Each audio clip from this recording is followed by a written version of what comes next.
వృద్ధులకు పెన్షన్ ఇస్తారో అది ఇంటి దగ్గరే ఇవ్వాలి అనేది డిమాండ్.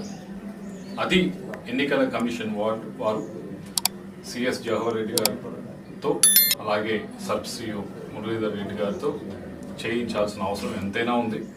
ఈరోజు ఏదో పెన్షన్లు ఇంటి దగ్గర ఇవ్వలేకపోవడానికి కారణం ఎన్నికల కమిషన్కి తెలుగుదేశం పార్టీ కంప్లైంట్ చేసింది. కంప్లైంట్ చేయడం వల్ల ఇది జరుగుతుందని చెప్పడం అనేది కరెక్ట్ కాదు. ఎన్నికల కమిషన్ గడిచిన 3 నెలల నుంచి 4 నెలల నుంచి చెప్తామన్నారు. వాలంటీర్లు ఎన్నికల దీంట్లో ఎటువంటి విధంగా కూడా పాల్గొనకూడదు, దీన్ని సపరేట్ చేయాల్సినది వాలంటీర్ అని పేరు పెట్టారు. వాళ్ళ ఎంప్లాయీస్ కాదు, వాలంటీర్స్. వాళ్ళు దీంట్లో 80% ఉండకూడదు అని చెప్పడం జరిగింది. ప్రభుత్వం దీని గురించి 4-5 నెలల ముందే మాట్లాడాల్సింది. దాని సరిపడా తగు చర్యలు తీసుకోవాల్సింది 4-5 నెలల ముందు. ఇది పరిస్థితి ముందే ఊహించి దీనికి విరుగుడు ఏంటి, దీన్ని ఏ విధంగా ఇంటింటికి చేరవేయాలి, చేరవేయడానికి ఇదివరకు పెన్షన్ ఏ విధంగా చేరవేసేవారు అనేది ఒకసారి పరిశీలించి జవహర్ రెడ్డి గారు కానీ మురళీధర్ రెడ్డి గారు కానీ ఇద్దరు పరిశీలించి ఇది చెప్పవలసింది. చెప్పుంటే తప్పకుండా ప్రతి ఇంటికి కూడా ఈ పెన్షన్ వెళ్ళి ఇచ్చే కార్యక్రమం చేయడానికి తగు సిబ్బంది ఉన్నారు. 1,35,000 మంది సచివాలయ సిబ్బంది ఈరోజు ఉన్నారు. వారితో చేయించవచ్చు కదా, వాళ్ళేం తీసేయలేదు కదా విధుల నుంచి. ఇదివరకు ఇస్తున్న పెన్షన్ ఇచ్చే సిబ్బంది కూడా ఉన్నారు, వారిని ఎవరిని విధుల నుంచి తీసేయలేదు కదా. ఈ సిచ్యువేషన్ ని ఎక్స్పెక్ట్ చేయకుండా దీన్ని పొలిటికల్ గా వాడుకునే దానికి ప్రయత్నించడం అనేది, ఇది పొలిటికల్ గా వాడుకుంటూ ఎవరైతే ఊరిలో గ్రామంలో ఉండేవారు టౌన్లో ఉండే వృద్ధుల్ని ఈరోజు ఇబ్బంది పెడుతూ ఈ విధమైన చర్యలు చేయటం అనేది, ఎదురు వారి మీద దాడి చేయటం అనేది ఇది కరెక్ట్ పద్ధతి కాదు.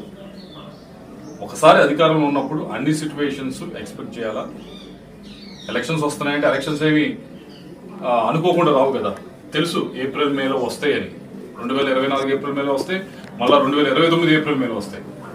ఇదేమీ కొత్తది కాదు. ఇంకో 5 సంవత్సరాలైనా 10 సంవత్సరాలు ఏ సమయంలో వస్తాయి.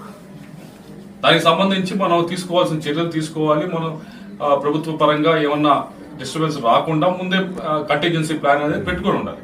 అది పెట్టుకోకుండా ఎదురువారిని మీరే ఆపించారు, మీరే చేయట్లేదు, మీరు వ్యతిరేకులు పెన్షన్ ఇవ్వడానికి ఇంటికి వెళ్ళి అది అంటే కరెక్ట్ కాదు.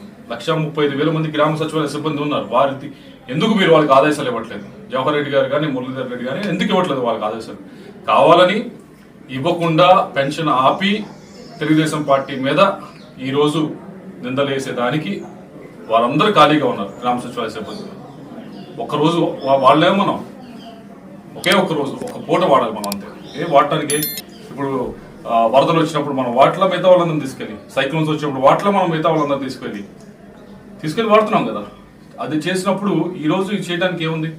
కేవలం ఇది ప్లానింగ్ సరిగ్గా లేకపోవటం వల్ల ముందు వచ్చే ఇబ్బందుల్ని ముందే అసెస్ చేయకుండా, దాని గురించి ఒక పక్కా ప్రణాళిక లేకుండా దీన్ని రాజకీయంగా వాడుకోవడానికి ఏ విధంగా చూడొచ్చు అనే దానిపైన ఇది ఈరోజు తెలుగుదేశం పార్టీ మీద బురదలుతా ఉన్నారు. తెలుగుదేశం పార్టీ డిమాండ్ ఒకటే, వాడండి. గ్రామ సచివాలయం ఉన్న సిబ్బంది 1,35,000 ప్రతి ఇంటికి కూడా తీసుకెళ్లి పెన్షన్ వారి ఇంట్లోనే ఇవ్వాలనే మా డిమాండ్.